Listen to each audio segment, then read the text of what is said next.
JSP అని ఒకటి పెట్టారు. రాత్రులు డ్రిగ్గింగ్ చేస్తారు, పగలంతా కూడా అమ్ముకుంటారు. ఎవరికి అమ్ముతున్నారో ఎవరికి తెలియదు.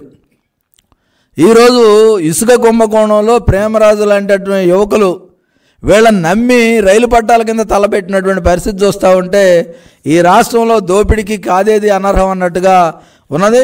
ఈరోజు ఒకటే అడుగుతూ ఉన్నాం, టిడ్కో ఇళ్ళు నేరుగా లబ్ధిదారులకి బ్యాంకు వాళ్ళు ఎందుకు నోటీసులు ఇస్తూ ఉన్నారు? మరి మీరు ట్రంక్ ఇన్ఫ్రాస్ట్రక్చర్ కానీ ఏది పూర్తి చేయకుండా వాళ్ళ ఇళ్ళు వాళ్ళకి హ్యాండ్ ఓవర్ చేయకుండా వాళ్ళని ఎందుకు ఉంచారు? గతంలో చంద్రబాబు నాయుడు గారు దాదాపుగా 12 లక్షల ఇళ్ళు పూర్తి చేస్తే, నాణ్యమైన ఇళ్ళు పూర్తి చేస్తే ఈరోజు నువ్వు చేసినవన్నీ కేంద్రమే మొన్న నేరుగా పార్లమెంట్ వేదికగా నువ్వు చేసినటువంటి పర్సంటేజ్ 5% 10% అని చెప్తా ఉంది. 10% కూడా ఇల్లు కట్టలేనోడు అంటే నీ టార్గెట్ సంవత్సరానికి 5 లక్షలు అయితే 10% అంటే ఖచ్చితంగా 50,000 వస్తాయి. ఆ 50,000 కూడా కట్టలేనటువంటి పరిస్థితుల్లో జగన్మోహన్ రెడ్డి ఉన్నాడు. గతంలో చంద్రబాబు నాయుడు గారు ఎందుకంటే గ్రామాల్లో కానీ పట్టణాల్లో కానీ దళితులు కానీ మైనారిటీలు కానీ ఎస్టీలు కానీ గిరిజనులు కానీ ఎవరైనా సరే ఇళ్ల కోసం అప్పు చేయకుండా ఆయన అదనంగా ఒక 50,000 నుంచి 75,000 రూపాయల వరకు గ్రామీణ ప్రాంతంలో ఇచ్చారు. అదేవిధంగా ప్రత్యేకమైనటువంటి ఇళ్ల నిర్మాణం కూడా చేశారు. హుదూద్ వస్తే ఒక్కొక్క ఇంటికి 4 లక్షల రూపాయల చొప్పున 9,170 ఇళ్ళు నిర్మాణం చేశారు. అదేవిధంగా తిత్లీ తుఫాను వస్తే 18,152 ఇళ్ళు కట్టారు. అంటే 2014 నుంచి 2018 వరకు 1,25,186 ఇళ్ళు నిర్మాణం చంద్రబాబు నాయుడు గారి కాలంలో ఉంటే నువ్వు నిర్మాణం చేసిందన్నీ ఆ కాలనీల పరిస్థితి ఏంటి? సెంటు స్థలాల పరిస్థితి ఏంటి? ఆ సెంటు స్థలాల సేకరణకు నువ్వు చేసినటువంటి తప్పులేంటి? ఆవు భూముల్లో ఎలా ఇల్లు కడతావు? గ్రీక్స్ భూముల్లో ఎలా ఇల్లు కడతావు?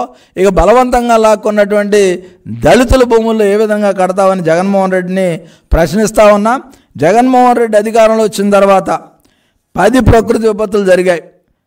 30,000 కోట్ల ప్రజల ఆస్తి నష్టం జరిగితే ఒక్కళ్ళకు కూడా ఇల్లు కట్టిన దాఖలాలు లేవు.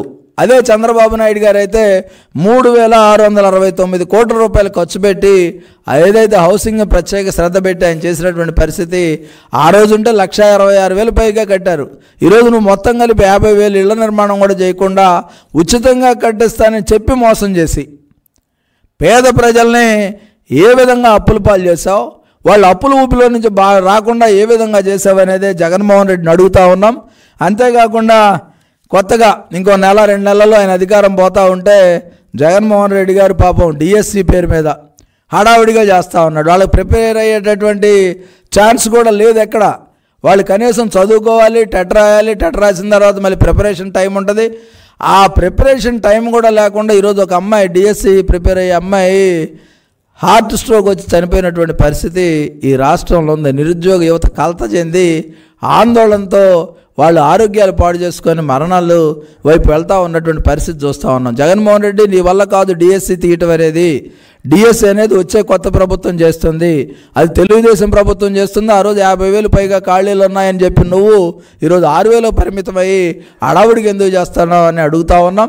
అంతేకాకుండా నిన్న ఏదైతే తాడేపల్లిగూడెంలో జరిగినటువంటి జెండా పండుగ చూసి ఉంటారు. ప్రజలు పండగలాగా చేసుకున్నారు అది ఆ జెండా పండుగని.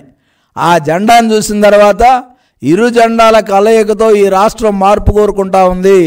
ఆ మార్పుకి చంద్రబాబు నాయుడు గారు, పవన్ కళ్యాణ్ యొక్క నాయకత్వం ఈ రాష్ట్రానికి అవసరమని ప్రజలందరూ కూడా ఎదురు చూస్తూ పెద్ద ఎత్తున ప్రజలు తరలి వస్తే అంబటి రాంబాబుకి నిద్ర పట్ల ఏదో ముదిరిందంటే ఆయన పిచ్చి ముదిరిందో ఏం ముదిరిందో ఆయనే చెప్పాలి.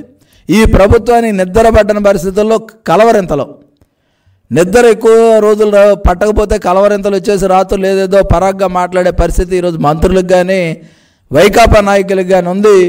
ఆ సభ విజయవంతంతో ఈ రాష్ట్రంలో ఇంకొక 40-50 రోజుల్లో కొత్త ప్రభుత్వం చంద్రబాబు నాయుడు గారి నాయకత్వంలో జనసేన అండతో రాబోతుందనే విషయాన్ని కూడా ప్రజలతో అందరూ కూడా సిద్ధంగా ఉన్నారు. మీరు కూడా తెలుసుకోవాల్సిందిగా వైకాపా నాయకులను కోరుతూ ఈ 40 రోజులు మీరు హ్యాపీగా ఎంజాయ్ చేయండి. ప్రజలకు మీకు భవిష్యత్తులో మీకు గన్ను ఉండదు, గన్ మ్యాను ఉండడు, కనీసం నమస్కారం పెట్టి దిక్కు కూడా ఉండదు. కనుక ఇప్పుడేదైనా సరదాలు ఉంటే తీర్చుకోవాల్సిందిగా వాళ్ళందరినీ కూడా కోరుతూ ఈ హౌసింగ్ స్కామ్లో జగన్మోహన్ రెడ్డి పేద ప్రజలను మోసం చేసినటువంటి తీరు ప్రజలందరికీ కూడా తెలియాల్సినటువంటి అవసరం ఉందనే విషయాన్ని తెలియజేస్తూ ప్రజలు అప్పుల పాలయ్యారు. గతంలో కూడా ఈ జగన్మోహన్ రెడ్డి వల్ల నమ్మి నవరత్నాల పేరు మీద నమ్మి ఓట్లేసినటువంటి ప్రజలందరూ కూడా ఒక్కొక్క రత్నం రాలిపోతూ ఉంటే చూస్తూ జగన్మోహన్ ర్యాలీ చేస్తే పోద్ది, జగన్మోహన్ రెడ్డి రాష్ట్రానికి ముఖ్యమంత్రిగా పనికిరాడనే నిర్ణయానికి వచ్చినటువంటి సందర్భం ప్రజలందరూ కూడా గ్రామాల్లో అనుకుంటా ఉన్నారు. తప్పకుండా ఈ ప్రభుత్వం అనేది మారాలి. మార్పు మొదలైంది. ఆ మార్పుకు తెలుగుదేశం జనసేన కలయికే నాందిగా ఉండబోతుందని సందర్భంగా తెలియజేస్తూ అందరికీ నమస్కారం.